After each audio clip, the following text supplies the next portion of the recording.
Well, hello, everybody. Welcome to day 3 of 7 in 7, how to develop 7 skills in 7 days. There is a little risk of overwhelm. There is a little risk of, oh my gosh, I'm still trying to implement what I did in day 1, building my list. Oh my gosh, figuring out inviting, that's a whole thing, and I've started on that. But I mean, a lot of what I said before is, look, a lot of the learning is in the doing. But we're going to smash through this. This is a crash course. We're going to smash through this in 7 days. You've got an unlimited amount of times you can watch it over and over again. What I want to have happen, my objective, is to take your confidence level and your activity level up and give you a roadmap that gives you the best chance for success. Okay? So in doing that today, we're going to be talking about presenting. And what I want to do is describe to you, can you take that little arrow off the screen? Oh, well? Yeah. All right. There's 2 different categories when it comes to presenting that you need to understand the differentiation between this and the importance of each. One category is with your prospects. And the other category is all other prospects.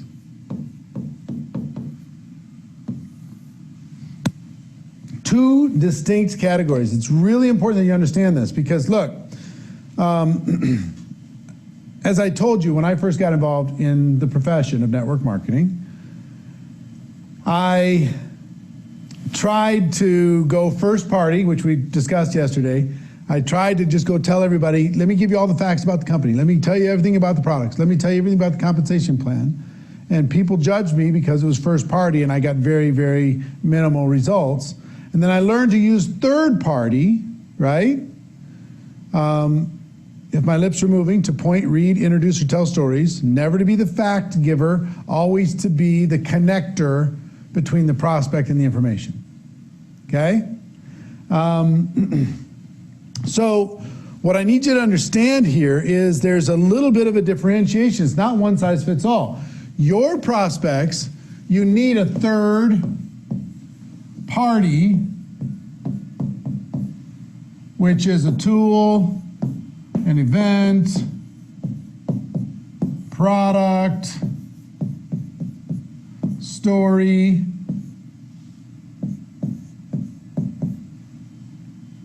video, website, podcast, upline, you know, 3-way phone call, 3-way chat, anything that's not you, you need to use a third party when it comes to your prospects. So when it comes to presenting to your prospects, you need to get really, really clear that you're not the fact giver. Your job is to connect people to the information. Now, what is your job is to edify these things. Wow, this tool's amazing. This event is unbelievable. This product is incredible. Let me tell you a story. Now, even if it's your story is one of the most important things that you're going to need to develop. Your story, one of the most important things that you need to practice, you need to work on, you need to develop in order to properly connect to that prospect. So what I like to tell people is tell the story and then do the thing. Tell your story and then whatever the thing is that's working, third party inside your company, then do that thing. Tell the story, sample the product. Tell the story, show the video. Tell the story, send them to the website. Tell the story, have them listen to the podcast. Tell the story, connect them with your upline. Tell the story, get on a 3-way call. Tell the story, show them the tool. Tell the story, invite them to the Zoom. Whatever it happens to be, tell your story, do the thing. Okay? Now, to start this, I want to take you to a little storytelling workshop that I did recently that will show you how to craft your story. And it's just a little bit more interactive and fun, taking it from a live event to share it with you. So let's do that now. Check it out, and I'll be back when that storytelling workshop. Pay special attention. Your story is really important. Pay special attention to how you can craft your story. It's one of your most important tools. But when you're telling the story, tell the story, do the thing. Tell your story, do the thing. Tell your story, introduce the third party. This is what will work and what will duplicate, okay? So watch that, and I'll be back when it's done. One of the most important things that you need to realize in our profession that's different than other people's professions is the power of your story. Your story is a bigger deal. Here, you don't talk to the corporate executive at the bank and say, well, let me tell you my story. The corporate executive doesn't talk to his friend, the attorney, and say, well, let me tell you my story. They just don't do that. It's very transactional. But a big part of how we help other people see the picture for themselves is for us to tell our story. Learning how to do that. Now, if I could give you any gift, it is that you learn how to tell your story incredibly well and effective, but not only that, that everybody on your team does it as a reflex, not as a, oh, I should tell the story. It's automatic. My friend Emily Vavra, every time, and she's amazing, and Hayden, and all this whole group is awesome. Love these guys. And they're from Minnesota, which makes me double happy about them. But if you talk to Emily, as an example, and she talks to any new person, within 60 seconds, she's going to say something to the effect of, is it all right if I tell you my story real quick? She immediately does. She goes into that, and the story builds rapport. The story lowers the defenses. The story makes people want to learn more. The story that you're telling is the glue. I've learned from one of my key mentors in the network marketing, or in business, one of my key mentors. All business, write this down please. It might take you a while for you to totally understand what I'm about to say, but let me tell you, all business is conversation. It's all it is. It's conversation. Your job is to start more conversations and keep them going. And in the conversation, you will find opportunity. Don't need to worry about the hard close and the fast sell and all that stuff. Don't need to worry about that. Just start the conversation, keep the conversation going, and in the conversation, the magic will happen. So if people are talking, you and people in your group are talking about your business is in action. Your business is alive. If conversations have stopped, your business is dead. So your goal is to create conversation. What a better way to create conversation than through story? Story is amazing. So I'm going to teach you how to tell your story. We're going to go through a little exercise. If you're ready, say I'm ready. 4 parts to telling your story. Part number 1, 4 elements. Element number 1 is your background. You are a firefighter. You are a business person. Give me some backgrounds real quick. Oil field. Massage therapist. Law enforcement. Medical auditor. Research assistant. Self-employed. Doing what? Lawn care business. Engineer. Military. Banking. Real estate. Fund manager. Corporate America what? Sales. IT. How about you? HR. How about you? Law enforcement. Everybody's got one. If you're a teacher, you're a firefighter, it doesn't matter. If you're a student, that's your story. I'm a student. You know? I wait tables. Whatever it is, everybody's got a story. So your background is part number 1. Part number 2 of your story is what you didn't like. What were the parts of that background that weren't perfect for you. Now, I'm not telling you have to say, I hate my background. I was a teacher and I hate it. I'm not saying you have to do that. I work for a charity and I hate it. I'm not saying you have to do that. But there is something that is not perfect in any background. If you're a blue-collar worker, maybe it's hard on your body. Maybe it's dependent on the economy up and down. Maybe it's dependent on the weather, whether you're working or not. Unions, who knows? All kinds of things outside of your control. If you're a teacher, maybe you have to deal with politics. You're underpaid for what you're doing. You know, you got to watch out in that world, and you are so passionate about it, but no matter how good you are, there's only so much they're going to pay you. Even if you're the best teacher in the world, there's only so much you're going to get paid to teach 6th grade English. I'm sorry, that's all you're going to get. Right? No matter what it is, there's something. Might be money, might be appreciation. It might be you're bored. You know, there's no challenge anymore. There's something about it that causes you to search for something more. Part 3 of your story is that you found a solution.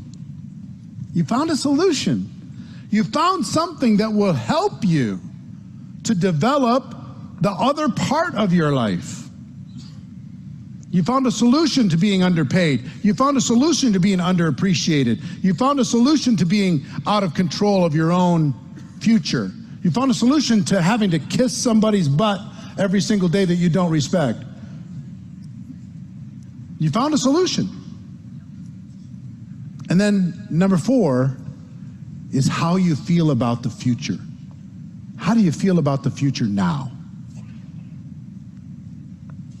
How do you feel when you get up in the morning, now that you have a solution, now that you've found this thing, now that you've created this new path in your life?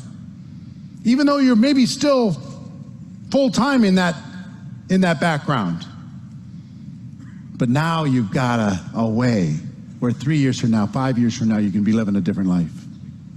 Okay? So, I know we have lots of different organizations here, so I'd like you to keep this without company names or without product mentions. But what I would like you to do in a moment, and I want you to play like a pro in this session, okay? Don't be an amateur or a poser and be too cool for this stuff. Because I get it. I'm about to ask you to tell your story to a stranger. And when they go and when I am at church and they say hi to the person on your right and on your left, guess what I say hi to? I say hi to my wife and I sit down. I'm asking you not to do that. Some of you are going to say, this is an excellent time to go to the bathroom because I've been needing to go to the bathroom. Right? Don't hide from this exercise. Feel it. I want you to find somebody you don't know well. And also, please don't say, let's pretend we don't know each other. Don't do that either. I want you to find somebody you don't know well that speaks the same language as you, and I want you to tell your story to them, and I want them to turn around and tell their story back to you. I'm going to give you a total of 5 minutes, 30 seconds to find your partner, 2 minutes for one side, 2 minutes for the other side, and back in your chair. You have to work with me. When I say stop, get back to your chair. Ready, set, go.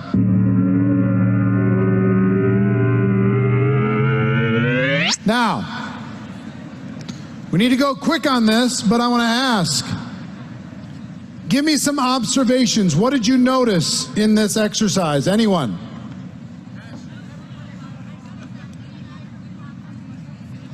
She noticed that the two of them had a lot in common. How many people noticed you had a lot in common with somebody else? All right, what else? They're in love with what they're doing. The passion is infectious. What else? Everyone has a story. Everyone has a story. Everybody had a problem. Everybody has problems. Huh? Everybody found a solution. They weren't just whining about it. Off the mic unless Eric. Go ahead. Wow. 1 second, I need to breathe. Okay. I'm 67 years old, and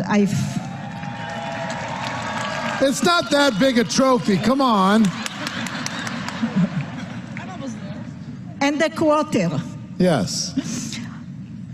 I understand now when I tell my story that is not the right way, that there is a better way, because now I have zero income and I decide that this is my way to help my family and to help others, because I am a nurse. I was born a nurse. I want to help people and I want to help my family.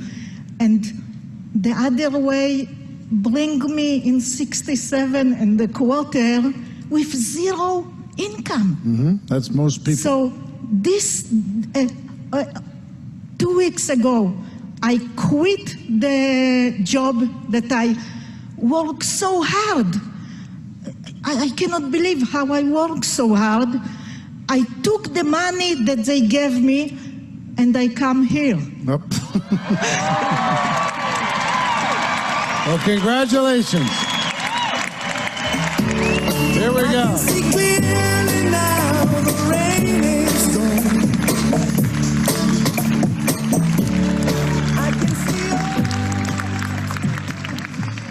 I thought you were going to start recruiting us. I was just going to say, hey, we're already in, sister.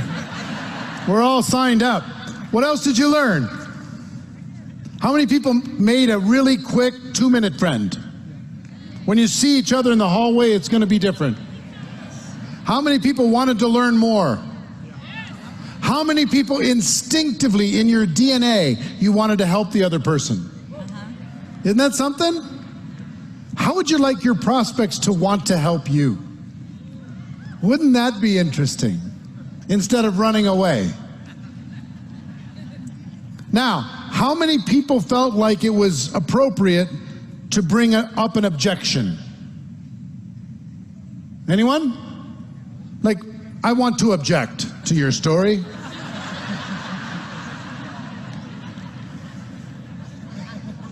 How many people felt a need to criticize the other person? Anyone?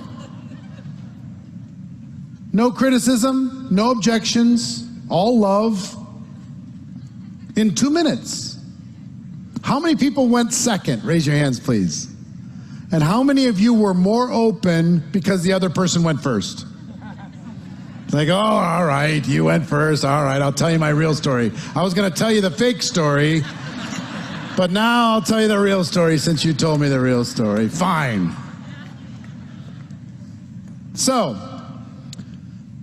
one of these 4 elements, and some of you followed my stuff, you know the answer to this question, so I won't do the big trick with you, but if you put up the 4 elements of the story, your background, what you didn't like, that you found a solution, how you feel about the future, one of those 4 is absolutely far and away the most important. And most people, first time they see this, they don't realize which one. And the answer is what you didn't like. Your dissatisfaction is the most important. Your pain is the most important. Because listen to me, nobody cares about how cool you are and how great your future is. And a matter of fact, they might resent it. Oh yeah, you're going to brag about how cool you are? Tell me more about your company. Tell me more about how excited about your future. You're acting all big shot, giving them all the facts. They don't care. They're not even listening. They're waiting for it to be over.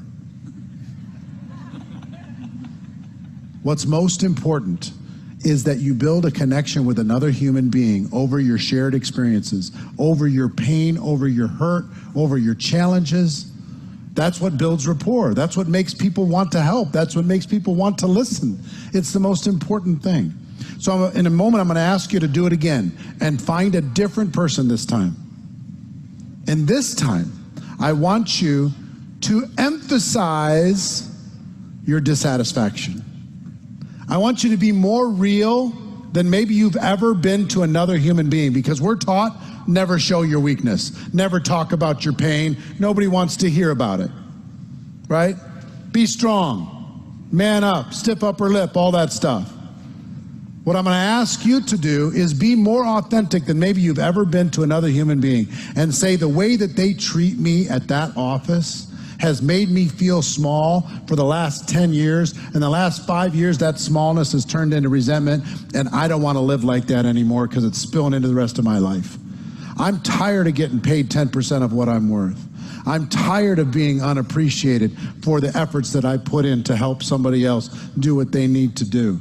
I'm tired of the limitations. I'm tired of saying, no, we can't afford it to my kids. I'm done with it. I don't want to feel like this anymore. So whatever that is for you, whatever that is for you, say it like you maybe never even said it to your spouse because you're trying to protect them from your pain. Maybe you've never said it to your friends because you're just trying to be strong. Your kids certainly don't know because you're trying to be tough. For this moment, in this safe environment, I want you to do that, okay? All right, 5 minutes. Find a new partner. Ready, set, go.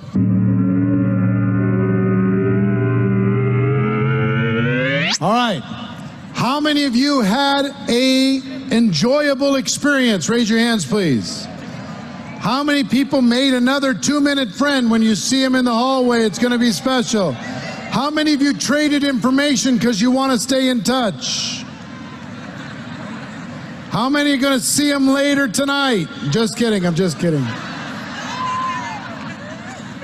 Vulnerability's sexy, I'm just saying.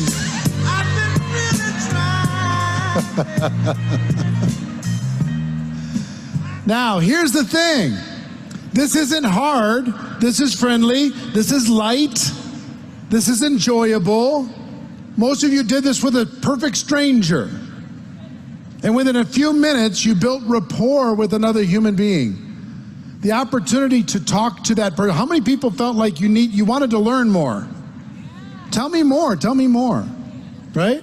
It's natural. Any entrepreneur naturally connects the dots in their mind. If you just tell a story, an entrepreneur is going to say, well, maybe this could work for me. I don't know. Maybe. Entrepreneurs connect the dots. Entrepreneurs can't walk into a venue like this without counting seats.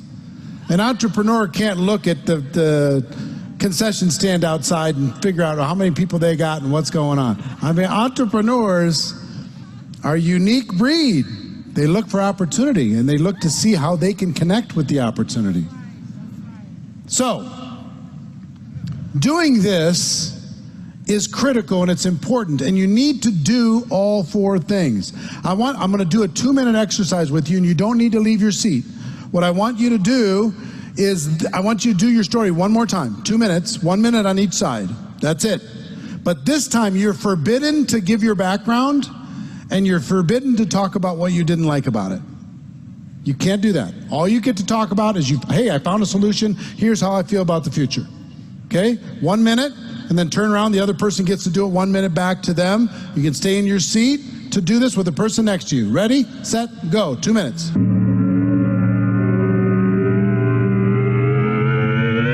Now, how did that feel? Way different, right? How many people did it feel pushy? Did it feel salesy? Rushed? Awkward? Incomplete? Didn't know where to start?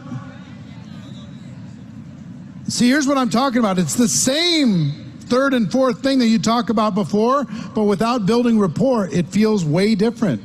Your prospects are going to be naturally guarded in the conversation if you don't just tell them your background and what you didn't like, and you build some rapport. Now, if you're going to do this with someone, and let's say you tell them your story, but they won't tell you theirs. They just don't naturally start talking like you guys just did in the exercise. Well, that's normal. My friend Tom Chenault is the absolute genius at this. He interviews everyone he meets. He interviews them. He just says, well, tell me about you. Where do you come from? What's your story? He asks them the 4 questions. What's your background? Were there any parts of your background that wasn't the perfect scenario? What was the good part? What was the bad part? What was the challenging part? If you could change any part, what would you change? He gets all this information, builds rapport with another human being, and then it's very easy for him through his story and through effective follow-up to build a connection and at least get a person to take a look with an open mind. That's the goal. So you need to develop the muscle of storytelling. Guess what most of you are really good at right now? Fact giving. Let me tell you how awesome my company is. Let me tell you how amazing my product is. Let me tell you how incredible the compensation plan is. Have I told you we're expanding into a new country? Have I told you we have this new tool? Let me blah, blah, blah, blah, blah. Nobody cares. Take a second, build rapport, build a connection with a real human being, and then they'll learn everything you got. Don't worry about it.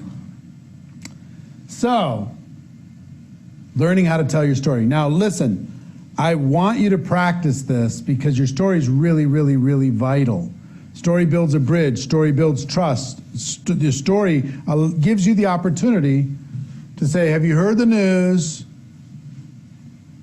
Set up the tool. If I introduced you to one of these things, would you watch it? Would you consume it? When can you do it for sure? So if I talk to you after that, you've done it for sure, right? What's the best number and time for me to call? What we talked about yesterday? Tell the story, do the thing. The reason why this needs to stay very basic with your prospects is you want a person to think three things when it comes to looking at your business. You want them to think, this looks simple, I think it'll work, and I think I could do it. I think maybe we have a graphic that says that. This looks simple, I think it'll work, and I think I could do it. Okay? This looks simple, I think it'll work, and I think I could do it. That's what you want everybody to say, because then you have duplication. See, the evolution that I went through is I was so embarrassed not having the answers, so I decided, you know what? I'm going to get all the answers. I'm going to become a presenting ninja. And I used all my presenting power and presenting skills to go try to do this myself. Let me tell you about the compensation plan. I was the world expert on the compensation plans. Let me tell you about the product. I was a world expert on the product. I could answer any question. Let me tell you about the company. Let me tell you about the timing. Let me tell you about everything. And because first party is really challenging with your prospects, I wasn't using third party. I was trying to be the expert, and because of that, my results suffered. So, this looks simple. I think it'll work. I think I could do it, is what you're trying to get to, back to the board, please, trying to get to when it comes to your prospects. Now, all other prospects, it's a different story. Because guess what you become if you have somebody on your team, they have a prospect, you can be the third party. The team member introduces the prospect to you, and you could be the third party, and now you get to give the facts. So a team member comes to you and says, hey, I want to introduce you to my friend Sally.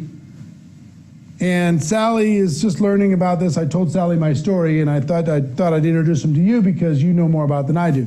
Then you can go to Sally, tell your story, and help the team member, okay? So there's several layers of becoming a network marketing professional. I heard somebody say this early on in my network marketing career, and it changed everything for me, and that was whoever holds the marker makes the money. And I was like, wow, I want to make the money. He said, well, you gotta, what they're saying is you gotta get up in front of people. If you learn how to do presentations, you're gonna make more money. And I found out that that was actually true. So phase one is your story. Back then, we used to do live opportunity presentations, and at the end of those opportunity presentations at these hotels, they would have 8 or 10 people stand up and give a quick 30 to 60 second testimonial. So I learned how to tell my story with the 4 steps that we just described. 1, 2, 3, 4, okay?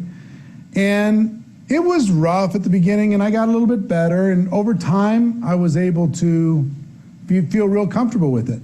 And as soon as I felt comfortable telling my story, I was much better at telling that story and then doing the thing, introducing people to third parties. So the story works for your prospect. It also works for other people's prospects. If you are on my team and you're going to introduce me to a prospect to me, the first thing I'm going to ask the prospect, is it okay if I tell you my story real quick? Nice to meet you, Sally. Is it okay if I tell you my story? I tell the prospect the story, and then I have an introduction in order to be able to give the facts, okay? So that's the first thing that you need to master is your story for your prospects and for other people's prospects. Second,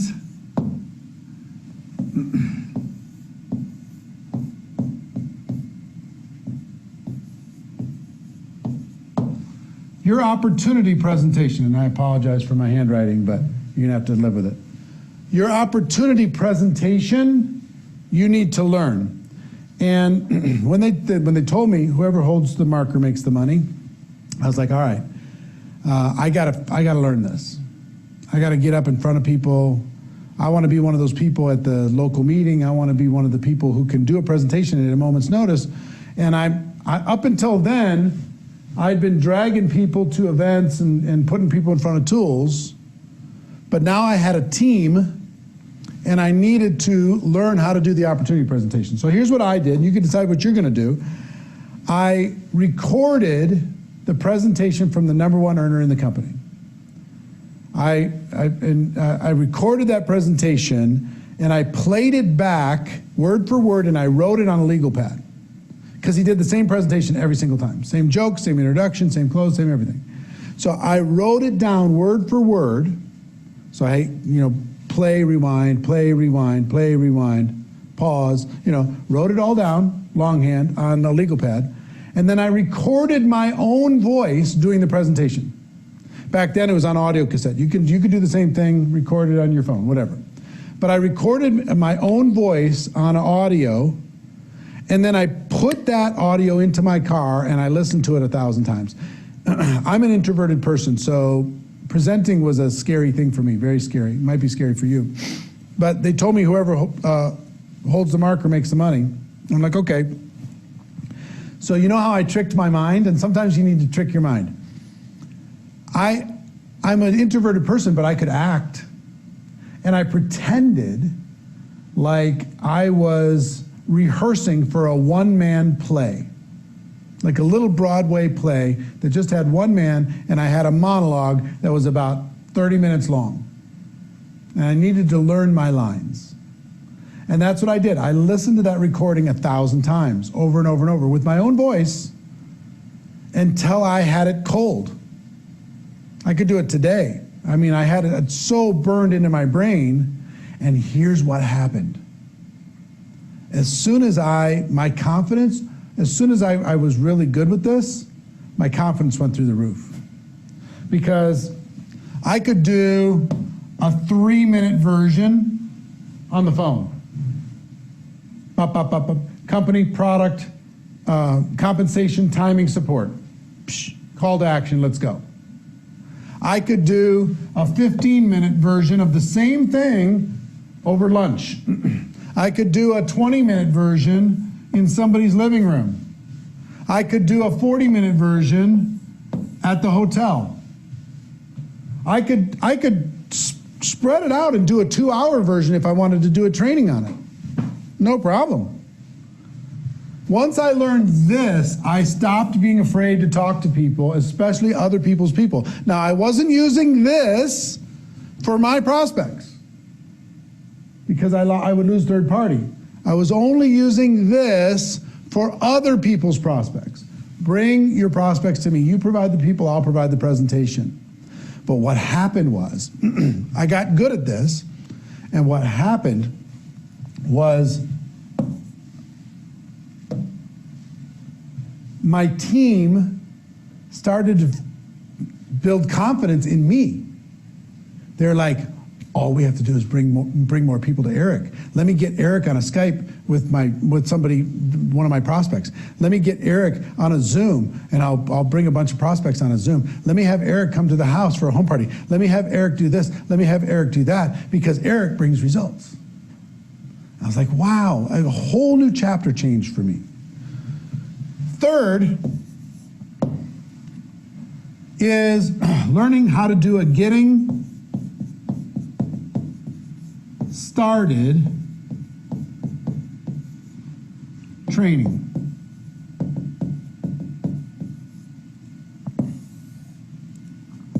A basic training. Like first steps. We have a course here inside of GoPro Academy called First Steps that you can incorporate to create a basic getting started in your company. How do you get started? Somebody joins, you know, like, what if you were so good at training somebody that you could take these elements or whatever your company provides, and you could do a getting started training for all the new team members that joined your organization once a week or once a month. And people were so confident in your ability to train those people that they just would recruit them like crazy with confidence. They'd bring them into that, and you could provide the training. Once I learned that, that was like phase 3. Phase 1, phase 2, phase 3. Uh-oh.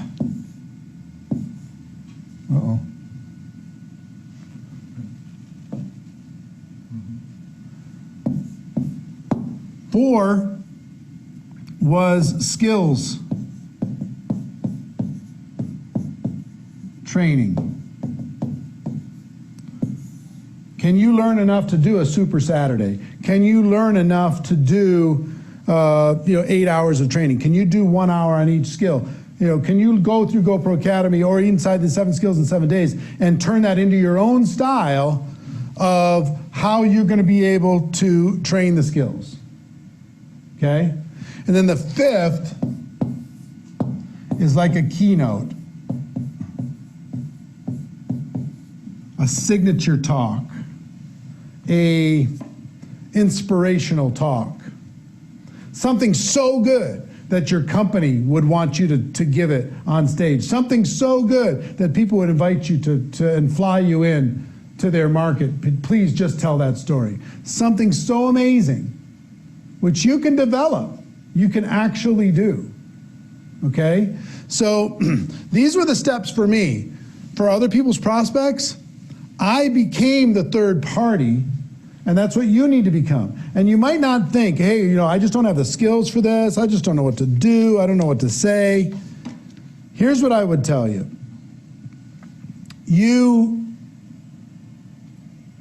If you start with story that you can use on both sides. Over here, you're telling the story, doing the thing.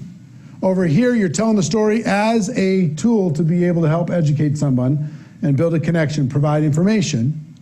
Then you learn the opportunity presentation. So great. I mean, look,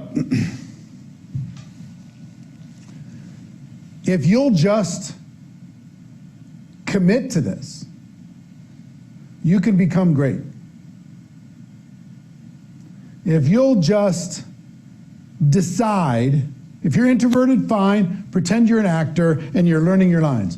Decide you're not just going to be dragging people to somebody else's Zoom call for the rest of your life. You're not just going to be dragging people to somebody else's event for the rest of your life. Your team needs you, not your upline. Your team needs you, not the company. Your team needs you, not some other leader in the organization. They need you. I did this. My team, and I was able to do the story and give the facts. My team started to bring people to me. I did this. My team started to invite with more confidence than ever before because they knew if they got them in front of me, I was going to help them get some results. Now, I gave you my roadmap for this. Then I learned how to do a getting started training. I modeled the best trainings I could find. Then I learned how to do skills training. I modeled everything that I learned and the best skills I could find. I learned how to do a keynote. Now, if you listen to some of my earlier stuff, even if you listen to some of what I do now, you'll hear influences from lots of different speakers. You'll hear sometimes it's a little bit of Les Brown. There's a lot of Jim Rohn in there. Sometimes it's real teachery like Brian Tracy. Sometimes it's a little whimsical like an Og Mandino. But it evolves. So I got to tell you, here's how I evolved. So give you an example. Jim Rohn never left the podium. He was always right here. He had his little journal, and he would teach right from there, and he never moved. So guess what? For the first 5 to 10 years, I never moved. I literally stood behind that podium, and I trained. And then I got a little bit more confidence, and look, I modeled other people. I copied other people almost word for word. If they had a story that they told that was effective, I told the same story. I just literally copied great people. And then I started to see other people. I watched people like Tony Robbins who got away from the podium and started moving around. So I'm like, so I moved to the side of the podium a little bit. I moved to this side of the podium a little bit. And then I slowly found my voice like an awkward kid at the dance who's afraid to get on the dance floor. Eventually I said, you know what? I'm gonna start moving around. And now I'm not on stage very much at a live event. I may be on stage 20% of the time. I'm off stage, moving around in the crowd, super comfortable, because that became part of my personality. And I developed my own sense of humor after copying everybody else's sense of humor. I developed my own style, my own clothing style, my own storytelling style. I focused on really giving a damn because I knew that if I could communicate to people how much I cared, that they would listen to what I had to say and I could help them. And I think people could feel that. Hopefully you can feel that. So what I'm saying is it's okay to copy somebody else. I remember early on in my career, my life, I was really interested in theater. And I had a mentor who's since passed away, but this mentor, he was trying to help me kind of unlock out of my shell. I was so introverted, so timid. He said, Eric, just be yourself. Big problem, I didn't like myself. So I said, that doesn't help me. I would much rather imitate, parrot, totally copy somebody else that gets results, and then I'll work on adding my style later. That's what worked for me, is copying somebody else and adding my style after the fact. So what I'm here to tell you is, and look, confidence is a big thing, building your confidence, being stronger, and for today, we don't have time to get into all of it, but we have a course called Unstoppable Confidence. This is available to you. We sell this for $300. It's available to you inside of GoPro Academy. It has program transcriptions, video, and workbook on how you can become more confident in presenting and in learning how to be a good presenter for your team. So I want to kind of close by telling you a story about this, number 5, keynote. I had learned how to do my story. I had learned in my 20s. I had learned how to do an opportunity presentation. I had learned how to do a getting started training. I learned how to do a skills training. I'd never really done a keynote. I kind of consider myself, even now, I don't consider myself an inspirational guy. I don't consider myself a motivator. I consider myself a teacher more than anything else. But I was 1993, I believe. I just had my biggest year, 29 years old. I'd made $980,000 that year. And I'm in the top 10 of my company. And I remember I was standing next to the #1 earner in the company and the CEO of the company. And we were going to have a convention at America West Arena in Arizona, and that 14,000 people were coming to this convention. And I really wanted to get on stage. I really wanted to be part of the presentation somehow. And so joking, kind of half joking, in front of the CEO and the number one earner, I said, you know what? Number one earner here, yeah, he's probably a better networker than I am, but I can do a better presentation than him anytime. At the convention, for example, I could crush him. Just joke, ha. Number one earner laughed, but the CEO went, really? Okay. Tell you what, I'm going to give you both 12 minutes at the convention, and we'll see who can give a better presentation. The convention was 90 days away. We'll see who can give a better presentation. All right, we'll see. I'm going to have I'm going to pick some judges in the crowd, and we'll let you know who's going to be number one. But good luck. Now, the number one earner, he didn't feel like he had to prepare. He was number one. He's going to walk out, be number one. He's going to win.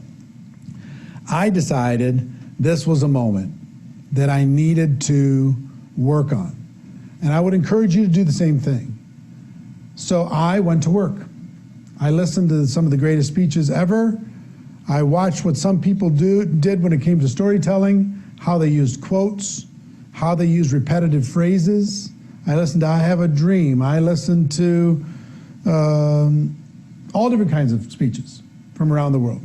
I bought books on quotes and speeches, and I started to write my speech out, and then I practiced, and then I'd write it again, and I'd practice, and I'd write it again, and I'd practice for 90 days, preparing for a moment. And what happened for me in that moment changed my entire life. Now I'm going to end by playing you. There's no video of this that I'm aware of. I don't believe there's any video exists of this actual speech, which is 27 years ago. Yeah, 27 years ago, okay?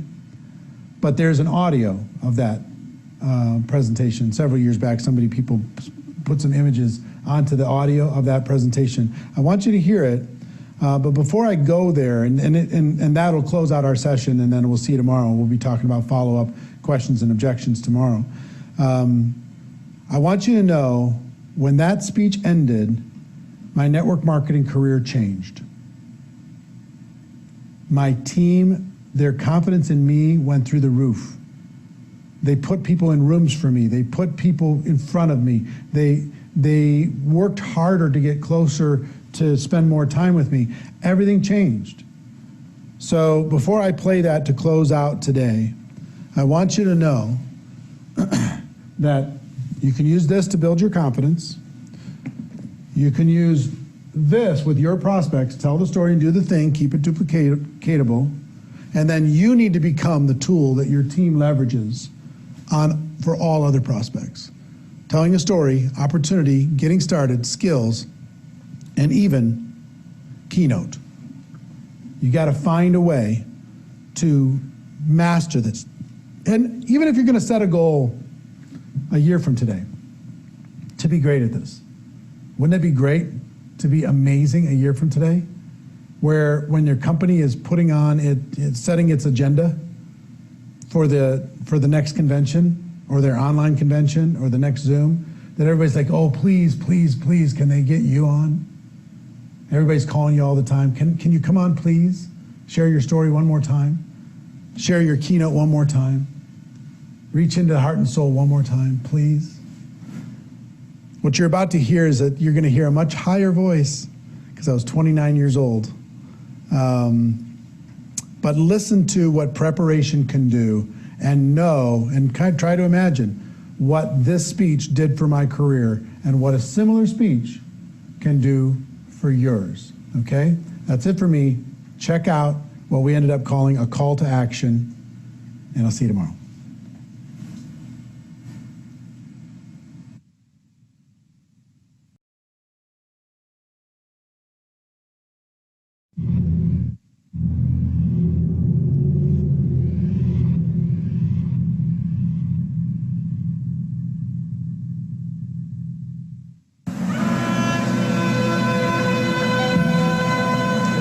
Over 200 years ago, there was a revolution, an American Revolution, an event that literally changed the course of history. It was led by a group of unsatisfied people, people who were tired of being told what they could do and when they could do it. People were fed up with their lack of choices and their lack of personal freedoms. People fed up with their lives being controlled by others, fed up with being oppressed, fed up with being manipulated. They finally said, enough, I've had it, and I'm not going to live like this anymore.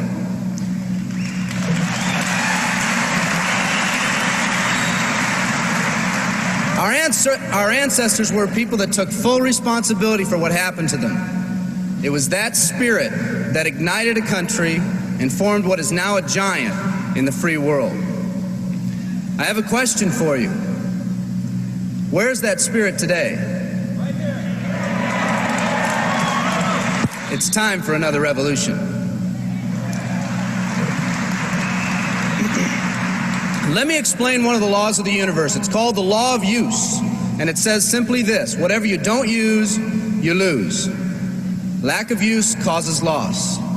Ambition unused declines. Faith unused decreases. If you don't use your skills, you lose your skills. If you don't use your freedom, you lose your freedom. Freedom does not come automatically. It's not attained and then handed down to us as an inheritance. It must be achieved each day. At the turn of the century, in the year 1900, less than 10% of us worked for other people or the government. Over 90% of us were self-employed. We were an independent people. In 1980, only 80 years later, over 90% of us worked for the other people or the government. Less than 10% of us were self-employed. We changed from an independent people to a dependent people.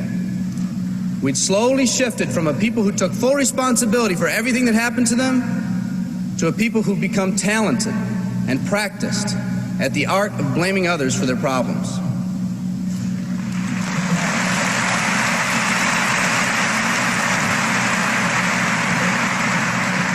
Our giant has fallen asleep. Our forefathers didn't say, "Who's going to take care of me?"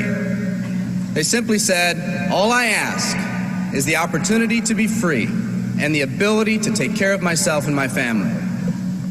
Today, we elect officials who will quote-unquote take care of us. We cry out against anyone who dares to ask us to provide more value in the workplace. We do everything we can to spread around the suffering in our society, and yet no one is willing to step up and be part of the solution. We've slowly changed from a society that compensates based on value to a society that compensates based on entitlement and seniority.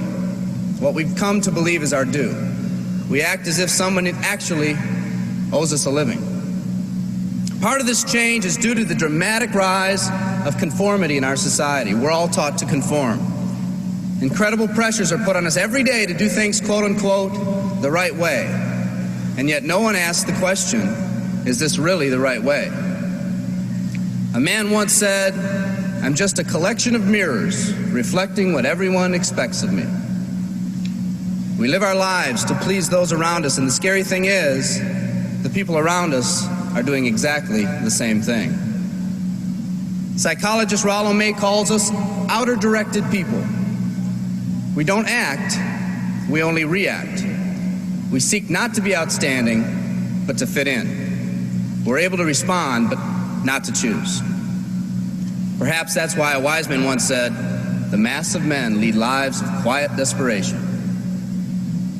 In order to change, we need to become inner-directed people. People with our own purpose. People who are not easily swayed by the opinions of others. And that's difficult because from a very early age, we look to the opinions of others to orient ourselves and to validate our decisions and our actions. Nietzsche said, "We need more strong people in this world because the weak, by their sheer mass, are forcing weak ideals and weak values on us all."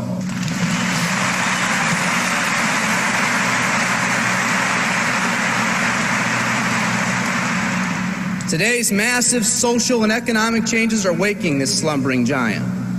Some people may not be ready right now for the changes happening today in today's society. It doesn't matter if they're ready or not. An old proverb says, if a man wants his dreams to come true, he must first wake up.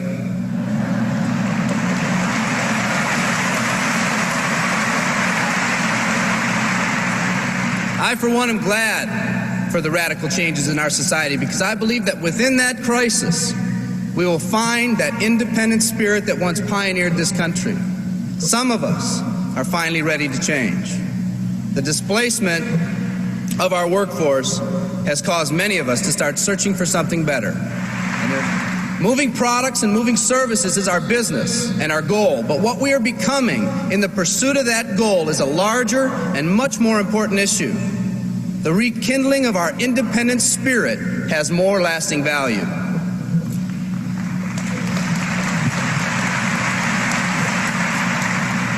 There's no more noble a business than the business that encourages the development of people.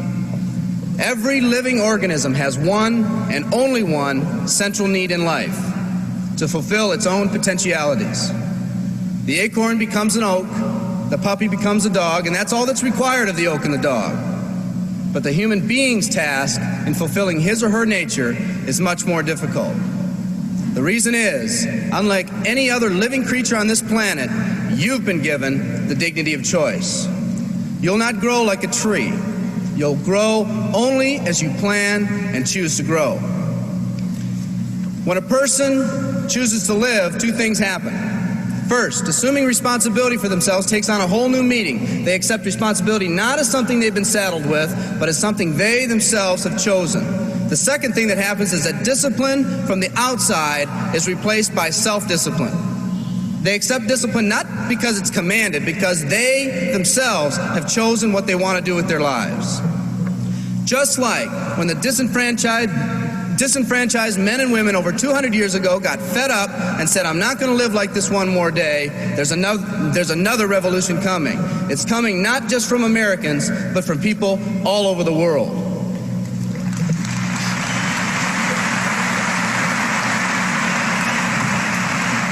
It's coming from people who've been oppressed in meaningless jobs, from people who've been unjustly held back, from people who've been slighted or ignored, from people who've had their hopes crushed time and time again by the circumstances around them, from people who've been playing in a game where the rules weren't the same for everyone, from people whose dreams have almost died by the methodical dripping of negative and pessimistic forces, people who've just been waiting for the right opportunity to present itself, an opportunity that they could hold on to, believe in, a place where people believed in them.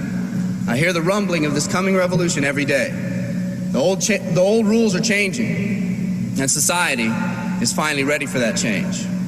Will people try to persuade you not to rise up? Yes, they will, and sometimes with the best of intentions. But we must fight anyone or anything that tries to influence us against our freedom. And they'll try.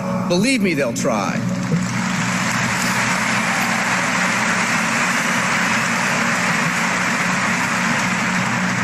They'll try to suggest you off course, to nudge you off course, to distract you off course. There's another revolution coming, and it's going to be led by a group of unique and courageous people like you.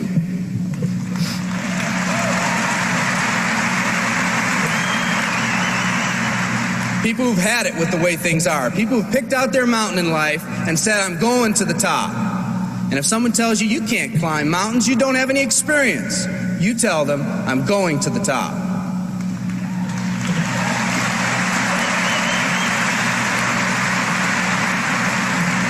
And if your neighbor tells you, come on, choose another mountain, that one's too rocky, what are you going to tell them? And if someone tells you, let's go over here where it's not so steep, what are you going to tell them? And if someone says network marketing, what are you going to tell them? And if your friend tells you, come on, let's climb this one, that one's too slippery, what are you going to tell them? If anyone tells you you can't go up, it's too rocky, too steep, too slippery, you say, listen here, I'm going up. You're either going to see me waving from the top or dead on the side. I'm not coming back.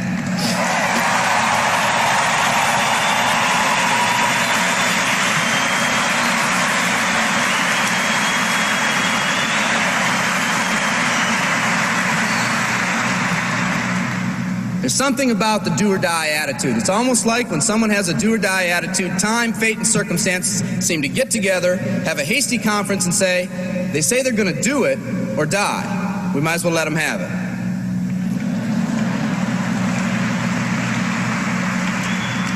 The People in this arena are special. You're special because you've already rekindled that independent spirit. You've already said that you're not going to conform to negative pressures around you. You've all said enough, I've had it, and I'm not living like this anymore. You are the people who want to set big goals and aspirations for yourselves and your families. People who want to live in a country where families are brought together again instead of being torn apart. People who want a country where once again owning your own business and controlling your own destiny is commonplace.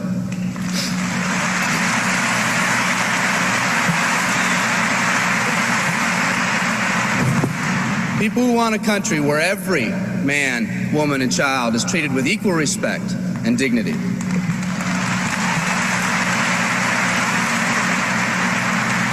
People who will pay any price so their families will not live with the legacy of maxed out credit cards and unfulfilled promises.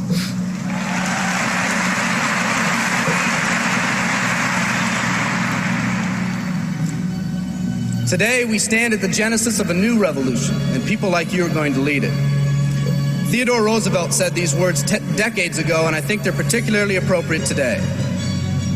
He said, "We see across the dangers of the great future, and we rejoice as a giant refreshed. The great victories are yet to be won, the greatest deeds yet to be done. I've dreamt of a company that can give us the opportunity to make these dreams come true by allowing us all to fulfill our own true potential. I love you all. Thank you very much."